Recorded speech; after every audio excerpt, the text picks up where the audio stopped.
Você já se perguntou por que tanta gente odeia o Corinthians?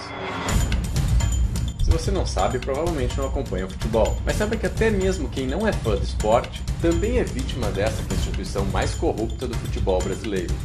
Depois da CBF, é claro. Este vídeo mostrará como funcionam os esquemas espúrios que envolvem os dirigentes corintianos.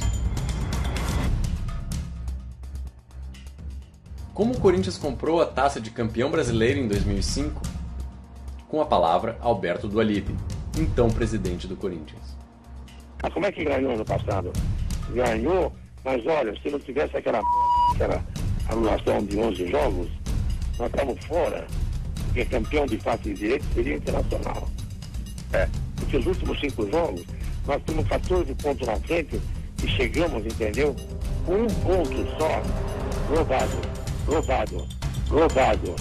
Sobe Tinga e Fernandão lá dentro da área. Olha o Tinga! E o pênalti ou não? E aí, Arnaldo? Ele não vai dar um pênalti, vai dar uma bronca no Tinga, vai expulsar o Tinga. Olha só o Fábio entrando lá no alto. Acerta o Tinga, pênalti. Tudo bem. Ele errou. Ele vai... Agora é brincadeira expulsar o Tinga, né? Exato, ele vai dar uma amarela no Tinga, né? O time simulou. Olha o pênalti claro, olha o pênalti claro, olha o pênalti claro. Como o Corinthians comprou a taça da Copa do Brasil de 2009? Quem explica é PVC, comentarista da ESPN Brasil. Para quem chega, chega o Ronaldo, protege, procura alguém, grande jogada, foi pro chão, árbitro deu pênalti!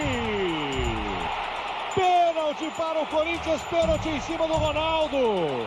A reclamação dos jogadores do Atlético Paranaense, numa jogada sensacional do Ronaldo na grande área. Ele domina, dá um toque de calcanhar e aí se joga, PVC. É o 4º pênalti marcado para o Corinthians na Copa do Brasil. É o 4º pênalti inexistente. É o 4º pênalti inexistente. É o 4º pênalti inexistente. E como o Corinthians faz para manipular as arbitragens? Ouçam o que diz o árbitro da FIFA, Gutenberg de Paula Fonseca. Por que a orientação de ligar para o Sérgio Corrêa, por exemplo, depois da escala? Por que o árbitro tem que ligar para o Sérgio Corrêa antes de apitar um jogo? Isso não te parece um pouco estranho? Ô Fernando, olha só, eu entrei na CBF em 2004. Eu nunca vi isso na minha vida. Isso foi mais uma das mudanças do senhor Sérgio Corrêa, tá certo? Aí ele inventou também essa situação do árbitro, quando receber as escalas, ele ligar para receber as recomendações. Eu posso me citar como exemplo, porque tudo que eu vou falar e venho falando para você, eu tenho provas.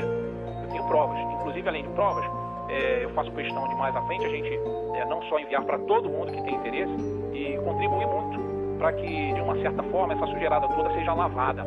E ele dizia o seguinte: aquele árbitro que não ligar, está fora das escalas. E eu, por exemplo, fui fazer um jogo Corinthians e Goiás, que o Corinthians ganhou de 5-1, e antes do jogo ele disse para mim: vai lá, boa sorte, vai apitar o jogo do Timão, hein? O que eu posso pensar com isso? Diz pra mim, o que eu posso entender com isso? E se o Corinthians não ganha, eu podia pro resto da vida não estar sendo escalado, ser punido e ficar de fora das escalas.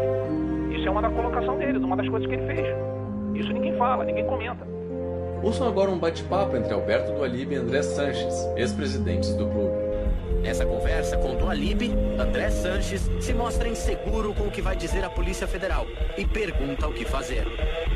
Então, eu queria falar com o senhor Oconese aí, pra ver que eu tenho que ir na Federal amanhã, né? Pra gente falar, pra mim falar uma coisa, a mesma coisa que o senhor vai falar. Que você sabe que eu até vou adiar meu depoimento.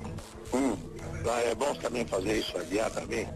Nós temos que falar com Londres para dizer o que eles falaram lá quando eles foram lá. O que eu quero é que a gente fale a mesma coisa junto para não dar problema, né?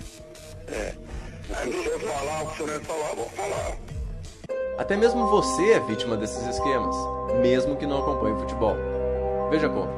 André Sanches virou um personagem importante não apenas para o Corinthians, mas para a estrutura de poder do futebol brasileiro. Ele hoje é o parceiro preferencial de Ricardo Teixeira, o chefe da CBF.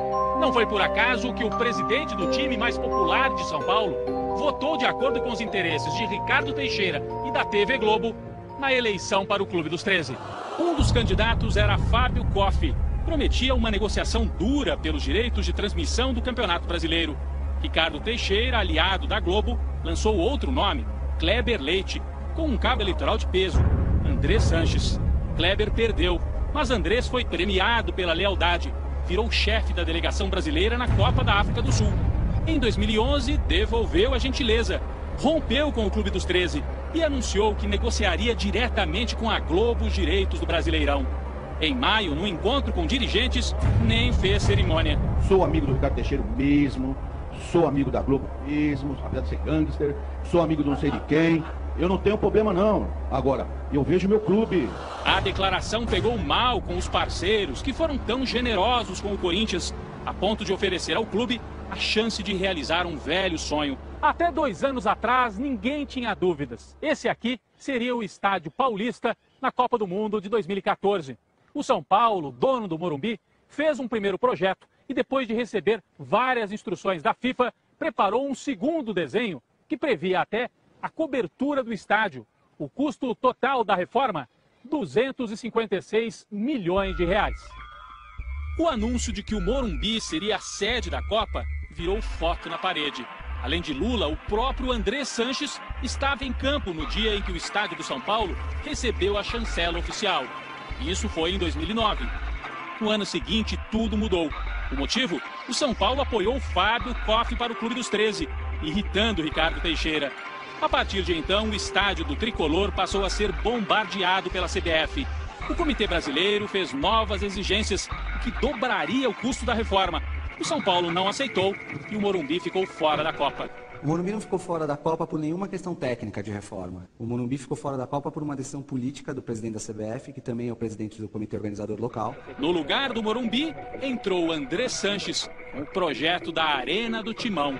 O custo, R$1 bilhão, 4 vezes a reforma do Morumbi. Porque a construção de novos estádios envolve valores maiores do que a reforma de um estádio já existente. A obra do novo estádio precisa de 420 milhões de dinheiro público, que viriam de incentivos fiscais da prefeitura, e mais 400 milhões de empréstimo do BNDES, também dinheiro público. Veja só o que o prefeito Gilberto Kassab disse em junho do ano passado. Ficaremos muito felizes se pudermos fazer a abertura da Copa aqui na cidade de São Paulo, mas jamais à custa de investimentos de recursos públicos num projeto que não é a prioridade para a Prefeitura de São Paulo. Agora mudou de ideia. Em novembro, a Caixa Econômica Federal, um banco 100% estatal, decidiu patrocinar o Corinthians com 31 milhões de reais. Por que justo uma estatal achou válido tal investimento? Será que os departamentos de marketing das grandes empresas já notaram a imagem negativa do Corinthians? Seria uma grande coincidência que justo com dinheiro público fosse realizado o maior patrocínio esportivo do país? O presidente corintiano, Mário Gobi, tem outra teoria. Deus é Pai, Ele nos abençoou mais uma vez.